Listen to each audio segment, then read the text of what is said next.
Russia বহুদিন ধরে বিশ্ব রাজনীতির এক রহস্যময় খেলোয়াড়। তবে এবার যা ঘটেছে তা সত্যি বিশ্বকে স্তব্ধ করে দিয়েছে। কোনো ঘোষণা নয়, কোনো হুমকিও নয়, রাশিয়া এবার সরাসরি সামনে নিয়ে চলে এসেছে এমন একটা অস্ত্র যেটা দেখে বড় বড় দেশের কণ্ঠ শুকিয়ে গেছে। বাইরে থেকে দেখতে এটা অনেকটা মহাকাশযানের মতন, কিন্তু আসলে এটা পৃথিবীর সবচেয়ে বড় এবং সবচেয়ে শক্তিশালী পারমাণবিক ক্ষেপণাস্ত্র। বিশেষজ্ঞদের ধারণা এর শক্তি এতটাই ভয়ঙ্কর যে একসাথে 3 থেকে 4টি দেশকে মানচিত্র থেকে নিশ্চিহ্ন করা যেতে পারে। এটা অনেক বড় ঘটনা, কিন্তু আশ্চর্যের ব্যাপার হলো বিশ্বের বড় বড় দেশের গোয়েন্দা সংস্থাগুলো কিছু জানতে পারেনি। বোমাটা তৈরি করা হয়েছে চূড়ান্ত গোপনীয়তার মধ্য দিয়ে। 2025 সালের মাঝামাঝি সময়ে এসে আচমকা সামনে আনা হয়েছে এটাকে। রাশিয়ার পক্ষ থেকে এখনও এর আনুষ্ঠানিক নাম জানানো হয়নি, তবে আন্তর্জাতিক গোয়েন্দা সংস্থা মোতাবেক এর কোড নাম টেজা-2 বম। বৈজ্ঞানিকরা বলছেন এর শক্তি আগের সব রেকর্ড ভেঙে দেবে। প্রকৃত ক্ষমতা এর না জানা গেলেও ফাঁস হওয়া কিছু তথ্য থেকে জানানো হয়েছে এটা 100 থেকে 120 মেগাটন শক্তির বিস্ফোরণ ঘটাতে সক্ষম। তুলনা করে বলি, 1945 সালে হিরোশিমা নাগাসাকিতে যে পারমাণবিক বোমা ফেলা হয়েছিল ওটা ছিল মাত্র 15 কিলোটনের, আর এই নতুন বোমা 120 মেগাটন, মানে হিরোশিমার চেয়ে প্রায় 8000 গুণ বেশি শক্তিশালী। রাশিয়ার ইতিহাসে আগের সবচেয়ে শক্তিশালী বোমা ছিল জার বোমা, যা 1961 সালে পরীক্ষা করা হয়েছিল, আর তার শক্তি ছিল 50 মেগাটন। তার সাথে বিস্ফোরকের তরঙ্গ 3 বার পৃথিবীকে ঘুরে এসেছিল। এবারের বোমাটা যদি তার দ্বিগুণ বড় হয় তাহলে শুধুমাত্র একটা শহর নয়, আশেপাশের কয়েকটা দেশও নিশ্চিহ্ন হয়ে যেতে পারে। এই বোমাটি তৈরি করা হয়েছে রাশিয়ার সাইবেরিয়ার একটা গোপন ল্যাবরেটরিতে। এটা এমন একটা জায়গা যেটা স্যাটেলাইট ইমেজিংও ব্লার করে দেওয়া হয়, অর্থাৎ বাইরে থেকে কেউ সেই জায়গায় সঠিকভাবে চিত্র পায় না। তবে জানা যায় প্রায় 2000 বৈজ্ঞানিক এই প্রকল্পে কাজ করেছেন। তবে ইন্টারেস্টিং ব্যাপারটা হচ্ছে কেউই পুরো প্রজেক্টটি সম্পর্কে জানে না। প্রতিটা বৈজ্ঞানিককে শুধুমাত্র নির্দিষ্ট একটা অংশ বুঝিয়ে কাজ করানো হয়েছে।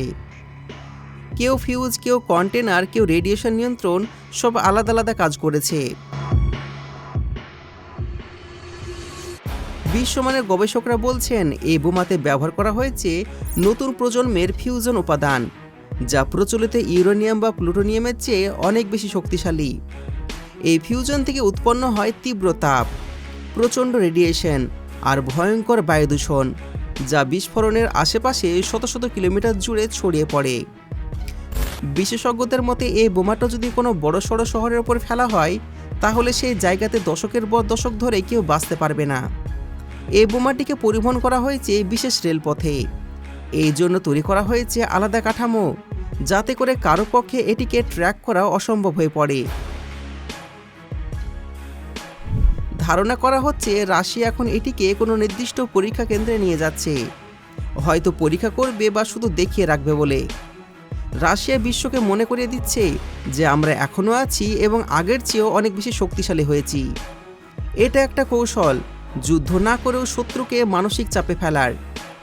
এই খবর ছড়িয়ে পড়ার পরে পরে আমেরিকা, ন্যাটো, ইউরোপীয় ইউনিয়ন সহ বড় বড় শক্তিধর দেশগুলো নতুন করে কৌশল সাজাতে শুরু করেছে, কারণ তারা জানে রাশিয়া যদি একের পর এক এইভাবে ক্ষমতা দেখাতে থাকে তাহলে বিশ্ববাজারে তাদের প্রভাব শীর্ষে পৌঁছে যাবে।